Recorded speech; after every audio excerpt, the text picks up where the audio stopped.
This episode is brought to you by Indeed. Stop waiting around for the perfect candidate. Instead, use Indeed sponsored jobs to find the right people with the right skills fast. It's a simple way to make sure your listing is the first candidates see. According to Indeed data, sponsored jobs have 4 times more applicants than non-sponsored jobs. So go build your dream team today with Indeed. Get a $75 sponsored job credit at Indeed.com/podcast. Terms and conditions apply.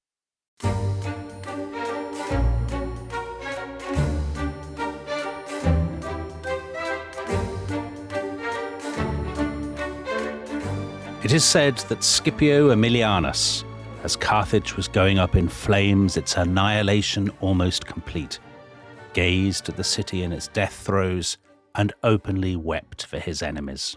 He stood wrapped in thought for a long time, pondering how every city, every people, every empire must, as men do, meet with their doom in the end. For such had been the fate of Troy, once a proud and flourishing city, and of the empires of Assyria, Media, and Persia, each in their own day the greatest in the world, and of Macedon, which only recently had blazed with such a brilliance. And then, either deliberately or because he could not help quoting them, Scipio spoke 2 lines of Homer. A day will come when sacred Troy shall perish, and Priam and his people all be slain. And when Polybius, speaking to him with the freedom he was granted as Scipio's tutor, asked him what he meant by these words, it is said that without any attempt to veil his meaning, Scipio made reference to his own country. For when he pondered how all things that are mortal must fall, he dreaded how Rome too would fall. So, that's the end of the story of Carthage, the destruction of Carthage, and the great Roman general Scipio looks out and he mourns not just the fate of Carthage and of all empires, but he thinks about the fate that awaits Rome itself. And so, Tom, we're doing this mighty series about Carthage. Yeah. We're looking forward here to the end of the story. And that's an absolutely fascinating passage because that implies a degree of empathy for Rome's great enemies that we wouldn't normally associate with the Romans. Which we have to say is very unusual. Yeah. So the Polybius who is mentioned in that passage is really our great source for much of the story we're going to be telling. So he was a Greek who had been taken hostage and taken to Rome in the 2nd century BC. And he wrote a history about how what had been a multipolar world, so a Mediterranean full of different states, had become a unipolar world ruled by Rome. And this was his great theme. And the destruction of Carthage is the climax of his story. Yeah. And the fact that the city is obliterated and that the Romans hated it so much that they were willing to inflict this terrible fate on what had been one of the great, great cities of the Mediterranean kind of points to what is kind of glamorous, mysterious, and cruel about Carthage's reputation. Because the fact that most of what we know about Carthage comes from its enemies gives it a slightly kind of malevolent aura in the sources that we have. So it's a bit like the city equivalent of Cleopatra, right? All we know about Cleopatra generally comes from her enemies. Yeah. And the same is true of Carthage too. They both seem as really glamorous, sinister, depraved, degenerate, luxurious, all of those kind of Orientalist things. Is that fair? Yeah, and we've talked about how Dido, the legendary founder of Carthage, in Virgil's great poem, The Aeneid, she is equated with Cleopatra. So that sense of kind of simultaneous, the glamour and the cruelty is absolutely enhanced by the fact that, I mean, the Romans really hated Carthage. Carthage is the city that pushes Rome closer to destruction than any other enemy that she has to face. And of course, I mean, even Scipio in that passage, he's not really weeping for Carthage. As you say, he's weeping for Rome. Yeah. And throughout the Roman sources, the Latin word for Carthaginian, punicus, I mean, it's almost always used as a kind of term of abuse. It's always associated with negative connotations. And even if you look at the Greeks, when they write about Carthage, because the Greeks had been rivals with the Carthaginians for centuries and centuries, kind of trade rivals, and particularly in Sicily, they'd been, geopolitical rivals. I mean, they hate the Carthaginians too. So Polybius begins his history with the first great war between the Romans and the Carthaginians, what we call the First Punic War. But there had been a history that had ended at that point, written by a guy called Timaeus. Yeah. And Timaeus hated the Carthaginians. Everything he writes about them is kind of negative. And so he, like the Romans, it's endlessly going on about how the Carthaginians are treacherous, they're cruel. So Timaeus, I mean, he can't get enough about child sacrifice. He absolutely loves that. He's always going on about it. And perhaps the most shocking thing that Timaeus alleges about the Carthaginians is that they wear underpants beneath their robes. They wear underpants underneath their robes. Yeah, not like Scotsmen. Right. Okay. Did Greeks not wear underpants, Tom? Apparently not. I don't believe that. I think they probably did. Timaeus condemns it as absolutely shocking behaviour. I find that implausible. So just to step back a second for people who are completely bewildered where we are and what we're talking about. We're talking about the city of Carthage, which flourishes from very roughly its dates, Tom? 9th century up to the 2nd century. So it becomes one of the great superpowers of the Mediterranean, this maritime power, very mercantile. And the thing about it, so going back to that reading, Carthage going up in flames, the thing that gives Carthage this enduring, one of the things anyway that gives it this enduring glamour and mystery is that almost everything is destroyed. Now, you said last time that there are some stones and stuff left in Tunis, pretty much on the site of Carthage, but all its library is destroyed. Everything written by the Carthaginians. We're told that they're given away to a people in Libya, famous horsemen called Numidians. The story goes that they give it away. Yeah. The one collection of books that the Romans do keep is a 28-volume treatise on agriculture. That's depressing. No, but apparently, the Carthaginians were tremendous agronomists. Right. And as you say, there's this story that it gets sown with salt. The ruins get sown with salt. This isn't actually true. It actually got invented in 1920. Oh. And it's now been repeated over and over again. Right. And there are kind of places. So we talked about the Tophet, the place where they did the child sacrifices in the previous episode. And that kind of got buried beneath kind of the rubble of the city, which the Romans used as filler for new settlements. So there are fragments of it, but there's not a huge amount. Right. I mean, you have to try and stop seeing it through Roman and perhaps particularly Greek eyes, because the Greeks did kind of respect Carthage as almost being on a level with the Greeks themselves, and there was no higher source of praise. Right. So Aristotle, for instance, he has a list of all the various constitutions of cities, and Carthage is the only non-Greek city to be included in that. Okay. He actually rates Carthage very highly. He ranks it with Sparta and Crete as one of the top 3 constitutions in the world. So, there are kind of positive takes as well. But of course, it's really important to emphasize that Carthage is not just a kind of ersatz Greek city. It's Phoenician. Yeah, because you talked about that in the last episode. So the Phoenicians, who are these people from modern-day Lebanon, Tyre and Sidon. Yeah. You think they did exist. Some historians kind of think they're invented. But you and other historians think that there was a kind of commonality of identity among those Lebanese people. Yeah. And that still matters in Carthage. They're still very conscious of themselves as descended in the same way that Americans would look to Great Britain. Same kind of relationship, Tom? So you think about the most famous Carthaginian of all is Hannibal, who leads an army against the Romans, elephants over the Alps. I mean, that literally means the grace of Baal. So Baal is, the Lord. So the grace of the Lord. Yeah. And that is one of really only a handful of names that the Carthaginian elite seem to have used and which derive from Tyre. And it makes it very, very annoying because there are multiple people. They've all got the same name, right? There are waves upon waves of Hannos who appear throughout Carthaginian history. So we'll have to try and negotiate that. And are we going to get more child sacrifice in today's episode? No, we're not. Oh. But listeners can be reassured that the very final section of this series, there's some sensational torture to look forward to. So all kinds of atrocities. Okay, brilliant. We'll have a bit of sensational torture. So should we go through the sweep of Carthage's history? I would love nothing more, Tom. Good. So again, we talked about this in the previous episode. The traditional date of Carthage's founding is 814, and it's absolutely not implausible. And it is called the New City, Carthage in Phoenician, which implies that it is founded to be a city, to be a kind of permanent colonial settlement. Right. And I think the reason for that is that its location is tremendously advantageous. Yeah. So as you said, it's just north of where Tunis is now. So it's that bit of Africa that sticks out towards Sicily. And its location is very, very advantageous. So it's a bit like Constantinople. There's a peninsula that sticks out. Yeah. So it's defensible, but it is also large enough that there is room for expansion. I believe, Tom, you can get a light rail now that goes along the peninsula, and all the stops are called kind of Hamilcar and... Oh, that's so romantic. I've never actually been. Have you not? So to give people a sense of it, You get this sort of little railway stroke tram thing out of the centre of Tunis, which I have to say I don't massively recommend. And every now and again you get off. The various stops, they'll say, brilliant Carthaginian site here. And I went with a former girlfriend who, it's fair to say, was not a massive convert to Carthaginian history.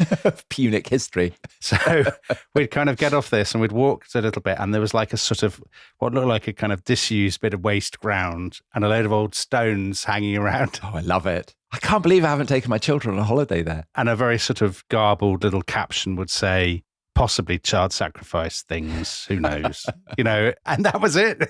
I wouldn't say I was held in massively high regard by my travelling companion during that holiday. I know, but Dominic, imagine that you were back there in the 8th century, shortly after its founding. Well, that was what I was saying, Tom. That was what I was saying. And you've got the Acropolis in front of you. So this was called the Byrsa, which in Greek means oxhide. And so they had this story that Dido, when she landed, she was allowed by the local king to have as much space as could be covered by an oxhide. And so she cuts it into tiny slices and puts it around the Byrsa. I think I've heard that story about 20 different cities. I know. And it's definitely not true, because actually the name derives from an Akkadian word for fortress. So, all right. But it's a nice story. And of course it has harbours. Yeah. Spectacular harbours. And this is really why they settle it.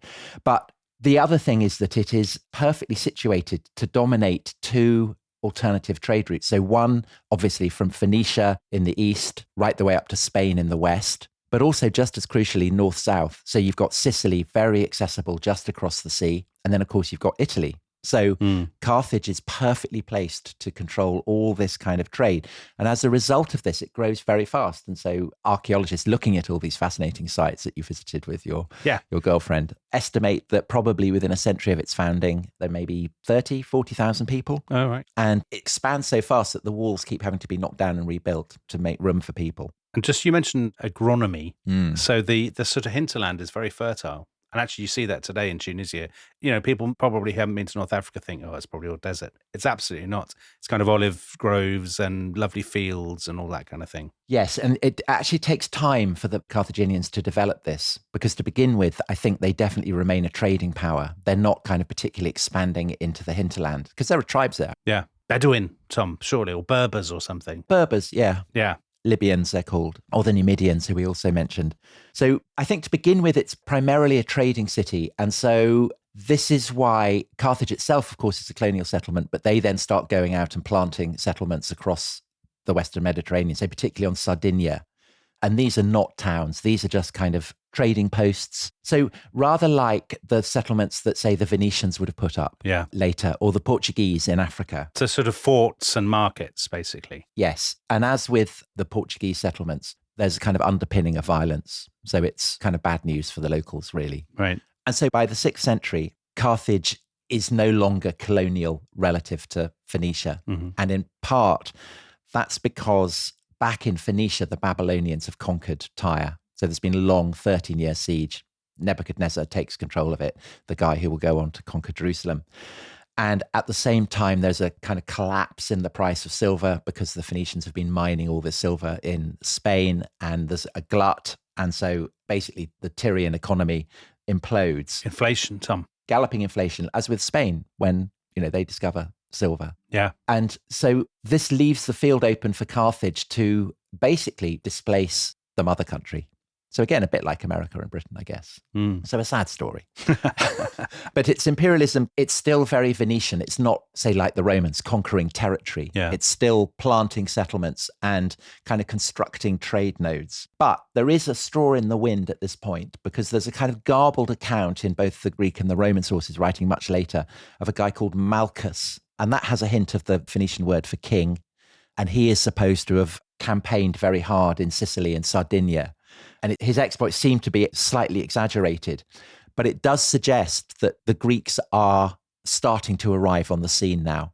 So the Carthaginians have had it all their way, but now the Greeks are turning up and starting to compete for resources in Sicily, in Sardinia, in southern Gaul, in Spain. So at this point in the Mediterranean, there is no, as it were, superpower. It's all up for grabs, right? Nobody is sophisticated and powerful enough. Well, Carthage is the most powerful city. Even at this stage. Yes, absolutely. Yeah. And has been accustomed to having its own way on the kind of the trade front for a fair while. Right. Which is why the arrival of the Greeks, particularly in Sicily, is so destabilizing. So in the 730s, the most significant Greek city in Sicily is founded, and that's Syracuse, which of course is still there. I mean, kind of wonderfully situated. And so Syracuse is squaring up to Phoenician cities that have been founded in the east. So the most significant of these is Panormus, which is today Palermo.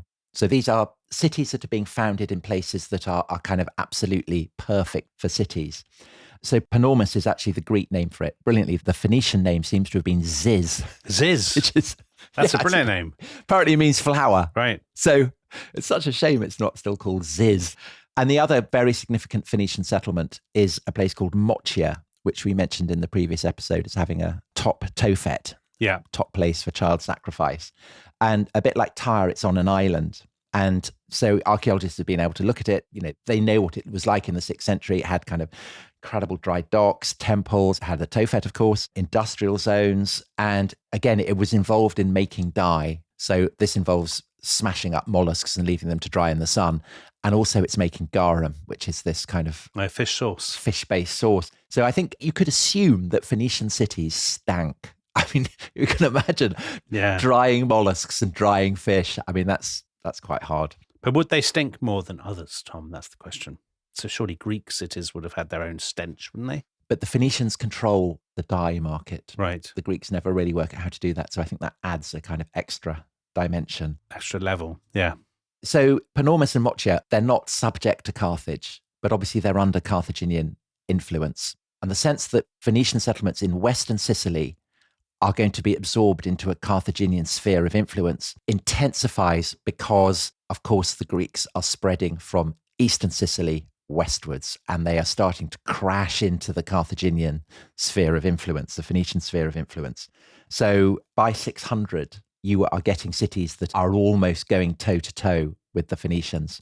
So you have a place called Selinus on the south coast of Sicily and a place called Himera on the north coast. And in 580, Greek colonists try to build a city directly opposite Mochia on its island.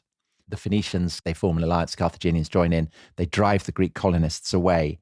And the result of this is that Mochia improves its defences, but so also does the Greek city of Selinus. So there's a sense that, you know, a Cold War is really starting to hot up. Do we know about this from archaeology? Because you mentioned improving their defences. And also we know about it from historians because Herodotus, this is kind of almost within living memory. Right. And so he writes about this, but he also writes particularly about a city on the eastern seaboard of what's now Turkey, so on the Aegean coast, called Phakia, the amusingly named Phakia. Mm-hmm. And the Persians have arrived on the scene and they have conquered the Greek cities on the eastern Aegean. And the Phakians are besieged. They all get into their ships while the Persian siege works are outside. They sail off west. And so when the Persians break in, the city is empty and deserted. And so the Phakians head westwards. They sail into the Western Mediterranean. And basically, you know, they are operating as pirates because by this point there are Greek cities that they've been planted in Corsica and in southern Gaul. So Nice is originally Nicaea, and Marseille is originally Marsilia. They are Greek cities. Yeah. And the Phakians are just sailing around, acting like pirates, preying on Carthaginian ships. And so the Carthaginians ally themselves with a people called the Etruscans, who are in northern Italy. They've given their name to Tuscany. Yeah, of course. And the Etruscans and the Carthaginians, they make an enormous fleet. They sail out, they fight the Phakians in a battle that comes to be called the Battle of the Sardinian Sea. And although both sides suffer heavy losses, the Phakians have the worst of it. Lots of them are taken prisoner, and the Etruscans take them back to Tuscany, or Etruria, we should probably call it, and stone them to death. Tom, before you move on, one fact for you about this settling of French cities. The nickname for Olympique de Marseille, the football team, is still, I believe, the Phoenicians. Is it? Yeah, I think so. I didn't know that. That's wonderful. I can remember seeing that in L'Equipe or something in the 1990s and being completely baffled by it. Theo, our producer, says it is indeed a terrible team. Oh, well, that's a sorry reflection on the decline of the Phoenicians. Yeah. Very sad. When I saw them, they had Tony Cascarino playing for them, Tom. Goodness. A fake Irishman. Anyway, that's by the by. Well, the Irish also falsely claimed to be descended from Phoenicians. Really? In the 18th century. Yeah. It all connects. It does all connect. That's the case for renowned novelist Dan Brown. Yes. To get his teeth into there. So basically, the Carthaginians, I think, are absolutely holding their own. They're seeing off Greek trade rivals. They are keeping the Western Mediterranean shipping lanes under their control. And what they are also starting to do by this point is what you alluded to earlier, that they are colonizing the African lands that lie beyond the city itself. Right. So probably up until the 6th century, they'd been dependent on Sardinia for food imports. I mean, that's basically why they'd kind of set up settlements there, because they could grow the kind of staples that they needed. But certainly by the 6th century, it's clear from archaeological remains that the foodstuffs that they are using in Carthage are mainly coming from their own backyard. And they can do this basically for 2 reasons. So one is that they now have the money that they can afford mercenaries and thereby subdue the Libyan tribes in the hinterland, right, subordinate them. And the other is what we alluded to earlier, this agrarian revolution. So the 28 volumes of agricultural know-how that the Romans saved, this was written by a guy called Mago. Mm-hmm. And he basically, for the Romans, is synonymous with making the desert bloom. So he is the first guy to, as far as we know, advocate the regular use of fertilizers, the pruning of trees, so olives and so on, of vines. And Carthage becomes very famous for its sweet wines, also for its fruit. So the Romans know the pomegranate, for instance, as the Malum punicum, the Carthaginian apple. And they're very technologically adept when it comes to agriculture. So there's this kind of weird threshing machine, which comes to be known by the Romans as a punic cart. Mm-hmm. They're very good at irrigation. They love a bath. That's perhaps because of the smelling issue, Tom. Yes, exactly. Yes, you walk past all that garum and you need to have a wash. So, Tom, just stop you a second. Yeah. You're talking about the hinterland, the African hinterland, it says in your notes. So here's a question for you. If we've got any American academics who listen to this podcast, they will undoubtedly be thinking of this question. Is there any meaningful sense in which the Carthaginians, other than those purely sort of starkly geographical, is there any sense in which they are African? Africa at this point, I mean, the Roman province of Africa is, I mean, essentially the kind of the lands that were ruled by Carthage. So in that sense, Carthage is the capital of Africa. Mm-hmm. The word Africa for the Romans wouldn't have the sense that it has for us of, this vast continent. So yeah, I mean, Carthage is a city in Africa. Yeah. I mean, they see themselves as Phoenician, as we've said, but, there are Phoenician settlements in Sicily, in Africa, in Spain. They preserve their Phoenician identity, but of course they're aware of the geographical context that they're in. But when they think of the world, they're basically looking outwards to the Mediterranean. They're not looking backwards. I mean, the Sahara is behind them. Do they have sub-Saharan links? This is why they are sending ships out through the Straits of Gibraltar. They're always looking to the sea. Right. That is how they trade. Right. The lands that lie behind Carthage, heading inland, are there basically to sustain and feed Carthage and to provide it with troops, with mercenaries. Yeah. But I think their ultimate loyalties is always with the sea. And just one last question on this front. I know this is probably a very difficult question to answer, but as it were, ethnically, they are still the descendants of the Phoenician settlers or settlers from elsewhere in the Mediterranean. So presumably, again, there might well be some admixture with kind of sub-Saharan migrants or something, but probably not great. All these people are calling themselves Hannibal and Hanno, the elites. Yeah. These are the Phoenician equivalent of WASPs. Oh, white Anglo-Saxon Protestants. Or people in 19th century New York who claim Dutch heritage. Yeah. These are people who are very, very aware of their pedigree and very, very proud of it. But of course, Carthage is a great teeming cosmopolitan city. So there are people drawn from across the Mediterranean. There are people from the interior of Africa. It is a great melting pot in that sense, but it absolutely retains its Phoenician identity. Okay. Yeah. Absolutely.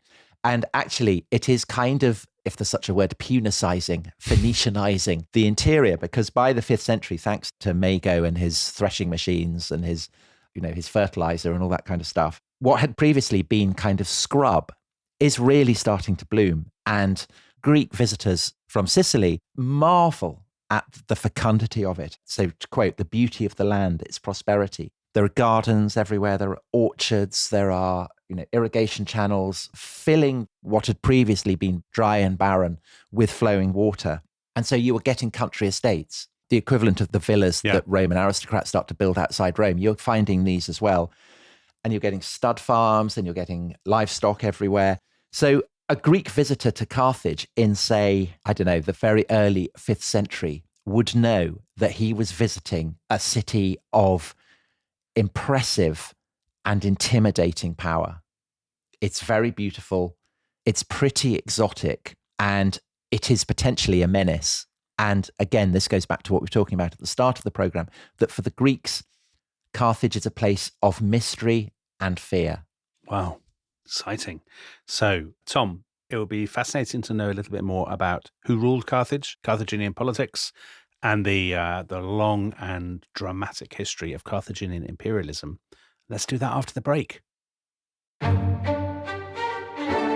This episode is brought to you by Rocket Money. Tom, we often talk about how to organise our finances. I'm very conscious that I'm paying for a lot of mad subscriptions. And there's one thing that we've talked about often on this show. It's the thing that we probably hate more than any other, and it's a hidden fee. I would love to get my finances under control. There are all these things piling up on our bank statements, and I think I need to fix this problem. I need to sort this out and to stop this. I mean, my finances are so chaotic that I need this app. So I'll tell you what it is. It's called Rocket Money. It's a personal finance app that helps find and cancel your unwanted subscriptions. It monitors your spending, and it helps to lower your bills so that you can grow your savings. With Rocket Money, you can track all of your subscriptions, and you can easily cancel within the app with just a few taps, saving you time, avoiding charges. And you can also set budgets and goals and get personalized insights and regular reports to track how you're doing. They will even send you real-time alerts for large transactions, upcoming bills, refunds, and even low balances. So let Rocket Money help you reach your financial goals faster. Join at rocketmoney.com/ishistory. That's rocketmoney.com/ishistory. rocketmoney.com/ishistory.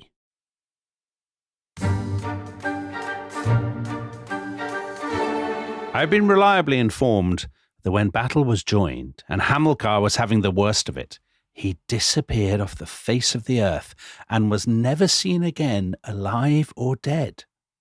The explanation for this, given by the Carthaginians themselves, and not implausibly as well, is that the battle between the barbarians and the Greeks dragged on from dawn until late afternoon, and that Hamilcar stayed for the entire duration of this clash in the camp, where in his attempt to secure favourable omens, he offered up the entire bodies of sacrificial victims on a massive pyre.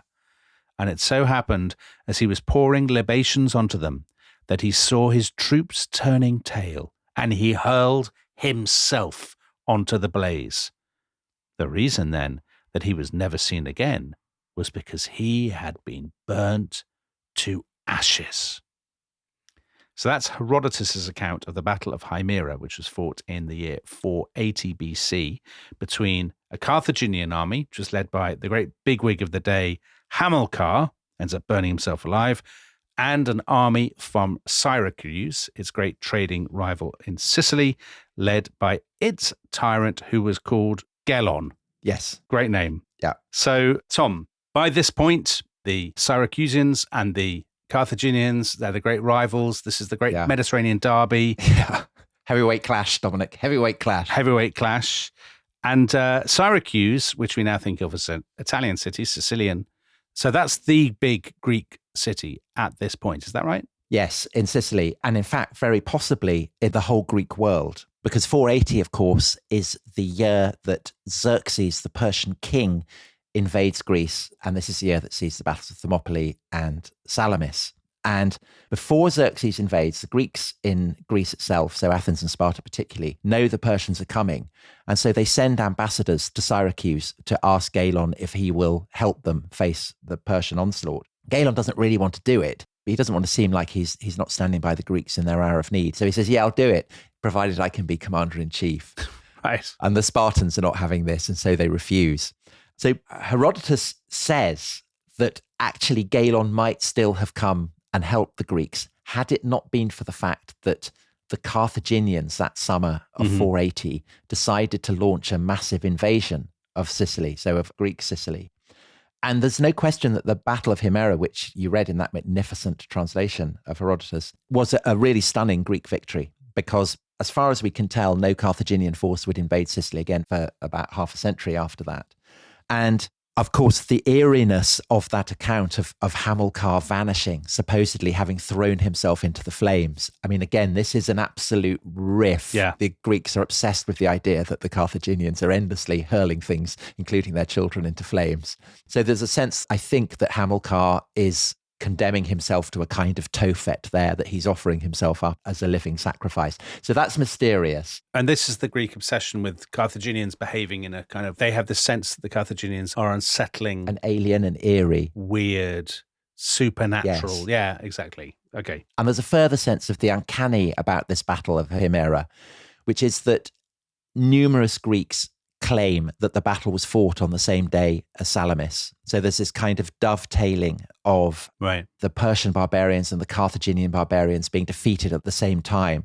And the claim is that the Carthaginians were invading Sicily to distract Syracuse and the other Greeks in Sicily from going to the rescue of Athens and Sparta, because the Tyrians are subjects of the Persian kings. And so there's been kind of liaison between the Persians and the Carthaginians. But that's perfectly plausible, right? I mean, it's perfectly plausible that ambassadors could have gone between the two, that they could have said, listen, we'll attack on such and such a time. Why don't we do this? No, because I think the ulterior motive there very plainly is that Galon is trying to cast himself as a hero, kind of alongside Leonidas or whatever. Of course. But that doesn't mean that that couldn't have happened.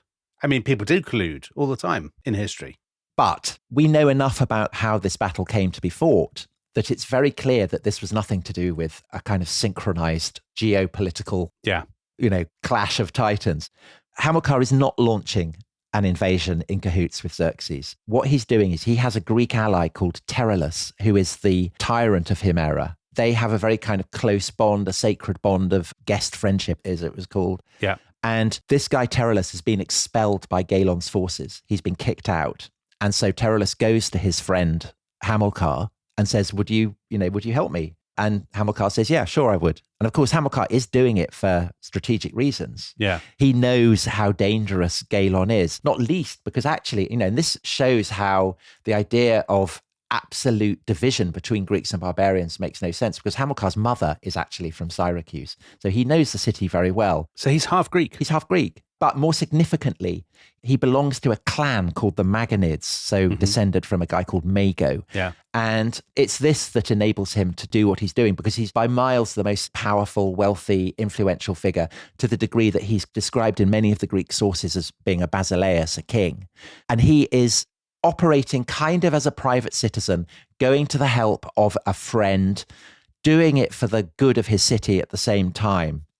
And that essentially is his motivation.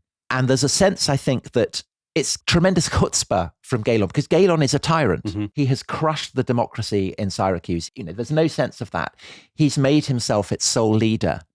And it's Carthage which will go on to be praised by Aristotle for the perfection of its constitution, precisely because it's not subject to tyrants. Okay. So I'm absolutely sticking up for Carthage here. I think the idea that Himera is a kind of great battle won for the Greeks against barbarian despotism is shameful propaganda. Oh, good for Carthage. Yeah. Good for Carthage. Yeah. So, Tom, Aristotle loves its constitution. So it doesn't have a king, doesn't have an emperor, but it's not quite a republic. What is it? We're not entirely sure, partly because it evolves quite a lot, I think, over time. And partly also because, the Romans got rid of all the Carthaginian writings. So we're reliant on the Greeks and the Romans for descriptions of it. And they use their own words, which come freighted with all kinds of baggage. Yeah, of course. So Hamilcar, is he a king? It's difficult to know, because Herodotus says that he's a king, but he also says that he had become king of Carthage by virtue of his courage. So that suggests that he's kind of been elected. And Romans, when they talk about the dynasty of Mago, so the dynasty that Hamilcar belongs to, they use the word dux, which is a military leader, or dictator, which of course is the office where, in times of emergency, a citizen is appointed to lead the state. So I think that whether there was a monarchy that got replaced by a kind of an appointed king substitute, or whether there was never a monarchy and that was always what happened, we're not sure. But essentially the monarchical element is probably elective if they did have it. A strong man chosen by his peers. Yeah. Okay. But I think what is definite is that there is a kind of dynastic quality to the authority that the family of Mago exercise. So interestingly, the reputation of Hamilcar, despite the defeat at Himera, it's not particularly blackened. The Magonid prestige doesn't seem to have been particularly impaired by it. And the Magonids remain the dominant dynasty in Carthage over the course of the 5th century. So it's likely that we talked about Hanno the Navigator, So he's one of the many Hannos that will feature in this story. You remember the guy who sails out through the Pillars of Hercules, goes down the coast of Africa and sees what were maybe chimpanzees. Mm-hmm. So he was probably Hamilcar's son. And you said these are descended from a guy called Mago, but he's not the agronomist. The guy's writing about like crops. No, he's a different one. This is the awful confusion. There are only about 10 Carthaginian names. Right. No, he's a different Mago. Okay. And then Hanno the navigator's son, Hannibal. But he's not Hannibal. No, he's not Hannibal.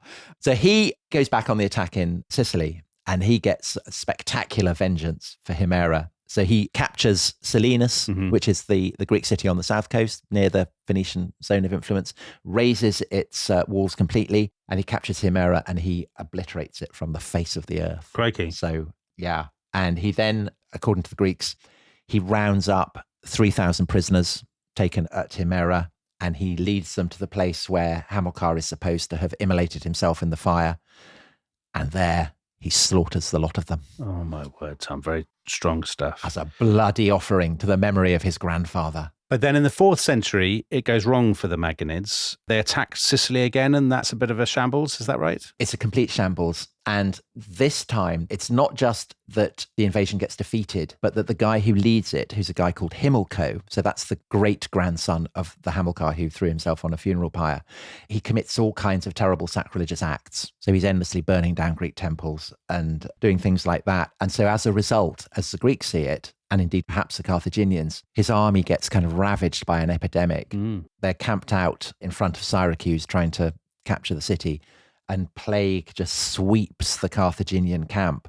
And Himilco kind of goes mad and he flees the siege. He goes back to Carthage. And when he gets there, he's so ashamed that he takes off all his finery. He puts on the rough tunic of a slave. He covers his hair in ashes. And he kind of roams around lamenting his utter failure in front of Syracuse, the fact that he's abandoned his troops, that he's betrayed them.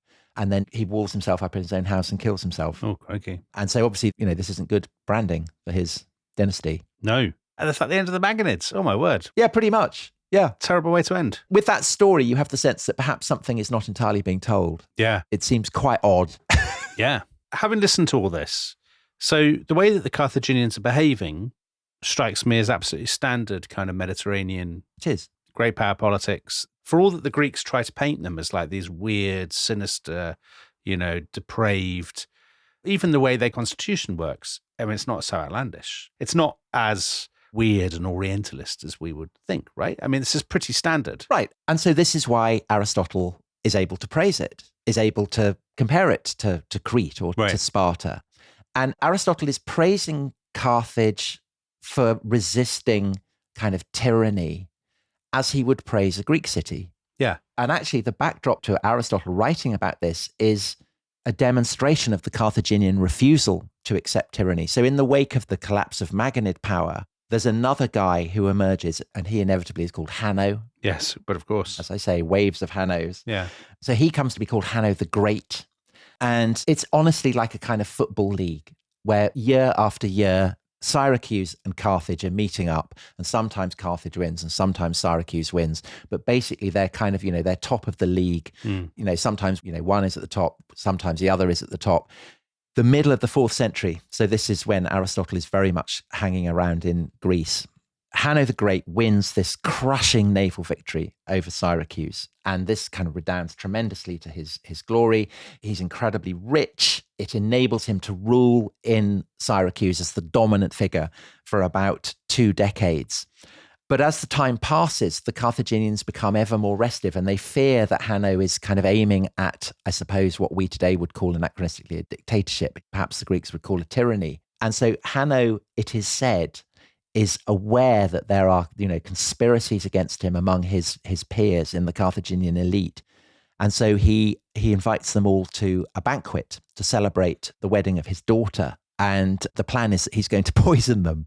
So the wine comes out. He's waiting for all his guests to kind of keel over dead. Yeah. But he gets rumbled. We're not told how. Maybe there's a kind of, a taster or someone keels over. But anyway, his attempt to poison the elite fails. And so on the back of this, it is said that Hanno decides that he's openly going to launch a coup against the constitution. So he frees 20,000 slaves. He recruits the local Libyan tribes, but he gets defeated, he gets captured, and he gets crucified. And we should say that there is quite a lot of crucifixion in Carthaginian history. Okay. And the Carthaginians have a habit of, I mean, basically, if you get appointed to a command and you screw it up, You'll be crucified. the likelihood is that you will be crucified. Right. And so this is one of the things that the Romans attribute to the Carthaginians is the invention of crucifixion. And although, of course, the Romans are great, they love a bit of crucifixion themselves, they say this is a marker of how cruel the Carthaginians were. So a general is watching a battle and he says, oh, God, I'm going to be absolutely crucified for this. Yeah, literally. Literally, yeah. Literally. But again, it's this, the football manager who's failed. Exactly. Up on a cross. Yeah. Tortured to death. So going back to Aristotle, he thinks, brilliant, Carthage resisted tyranny, all this kind of thing. But like all these places, Tom, this is still a place that is defined by wealth, by breeding, there's a kind of patrician elite who basically control the levers of power. And by Phoenician inheritance. And that's actually what Aristotle admires. I mean, Aristotle was a tremendous snob. Yeah. He thinks that, that people with wealth and breeding should be in a position of power. So it's like Boston, 19th century Boston, Tom. I think it's even more like Venice. Okay. And there's a wonderful description of how the Carthaginian aristocracy functioned by a French historian called Gilbert Charles Picard. And he writes, an aristocratic republic, a sort of ancient Venice, secret and well-ordered, where individuals are subject to the harsh laws of the austere and disciplined rich. So just as in Venice, you have the Doge, but you also have, these councils that meet in sinister conclave. So in Carthage, you have the Council of the Elders, as it's called. So that's literally a Senate. I mean, that's what a Senate means, assembly of elders. And you have this mysterious body of men called the Tribunal of 104. Right. And these are the guys who appoint the generals, who appoint the officials, who supervise the law courts, who set up panels of commissioners to investigate things that go wrong. So these are the people who would sentence an incompetent general to crucifixion. But equally, of course, if they turn out to be competent, then the same fate may be visited on them. Then they could be crucified. Absolutely. And you have two senior magistrates called suffets.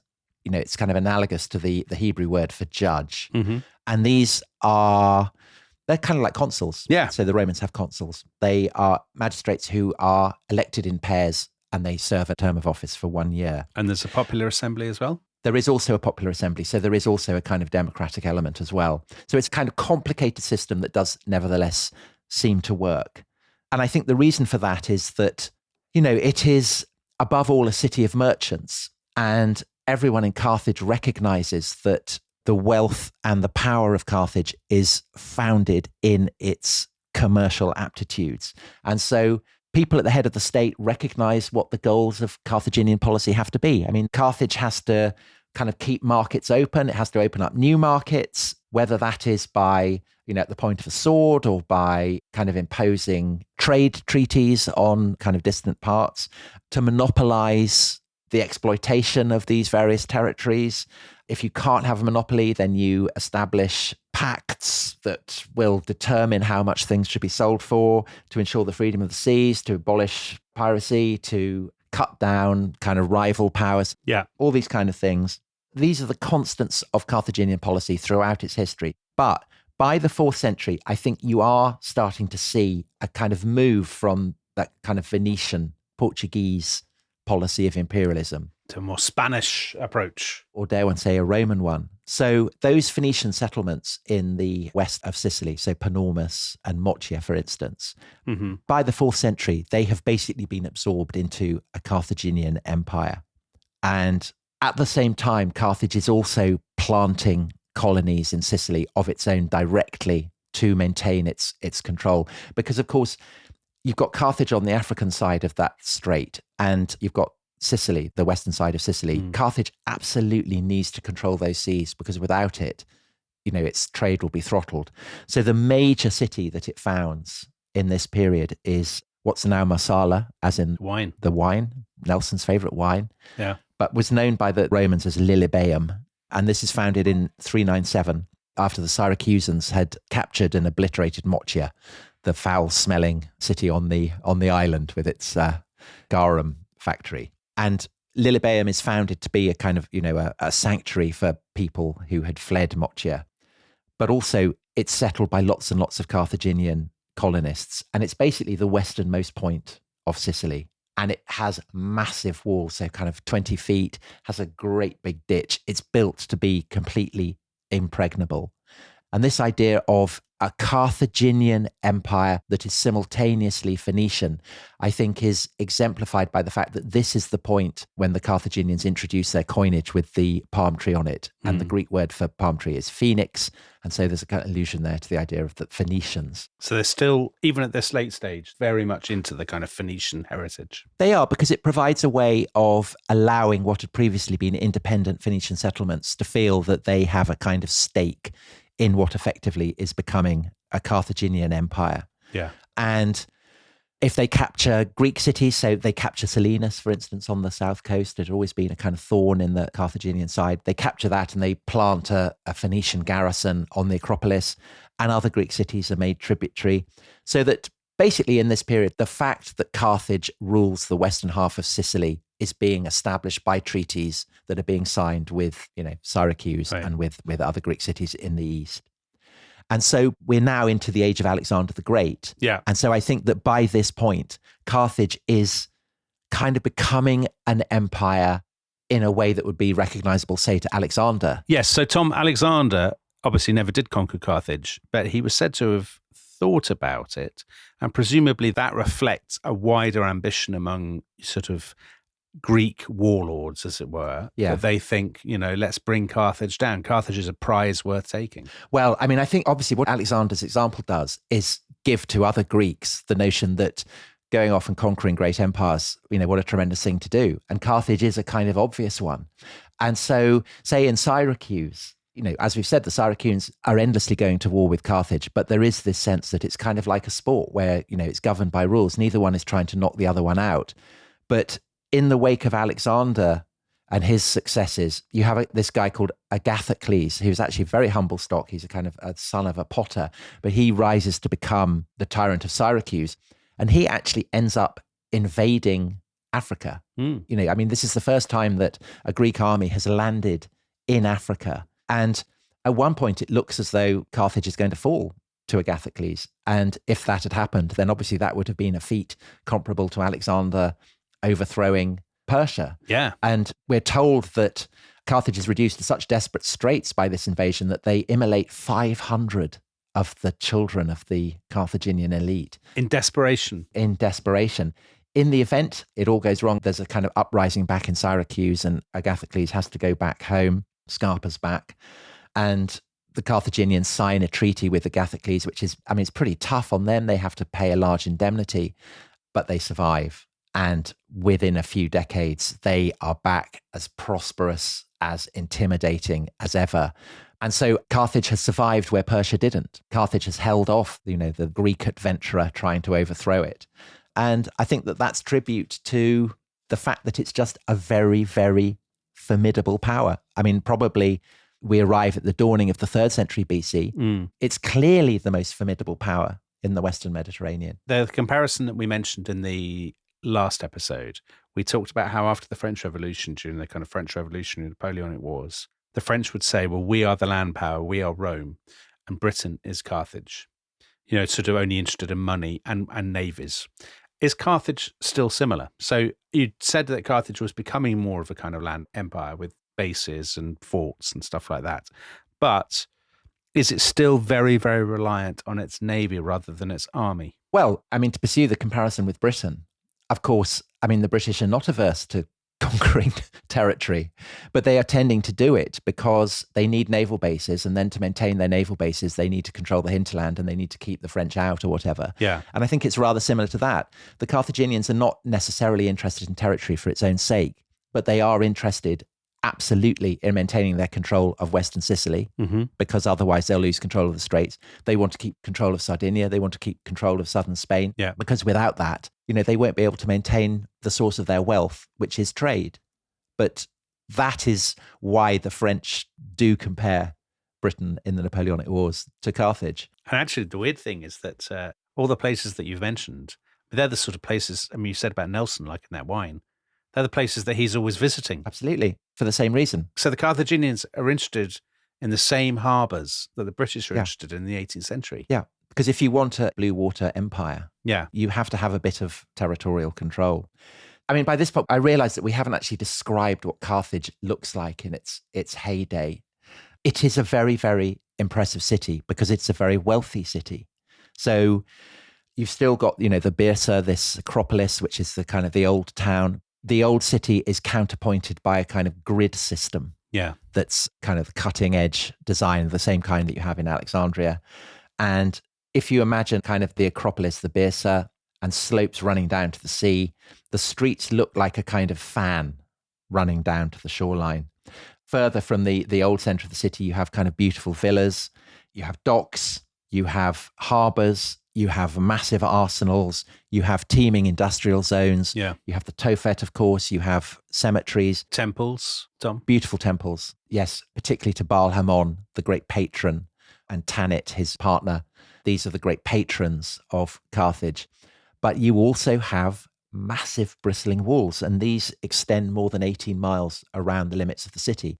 And these are what had seen Agathocles off. He just, he couldn't break through. Yeah. And you'd look at Carthage at the beginning of the 3rd century BC, and you'd say, she is absolutely secure. No one can possibly rival her. Her only conceivable rival, Syracuse, has had a crack and has dismally failed. She's going to last forever. I mean, who can rival her? But Tom, am I right in thinking a new rival will emerge from the backwater of Italy, of central Italy, and that will set the stage for the most extraordinary superpower clash in ancient history? Is that about right? Well, we'll find out in our next episode when we will be looking at the rise of Rome. Crikey, what drama. So listen, if you are a member of our own sinister and decadent mercantile empire, the Rest is History Club, as you probably know, you can listen to those episodes about the battle between Carthage and Rome. You can listen to that right now. If you're not, if you're very much on the outside looking in, then I'm afraid you'll just have to wait until, as the young people say, that episode drops. So yeah, you can either be part of the elite or you can be part of the rabble. Your choice. But either way, it's Carthage versus Rome next. Don't miss it. Live and exclusive on The Rest is History. Bye-bye. Bye-bye.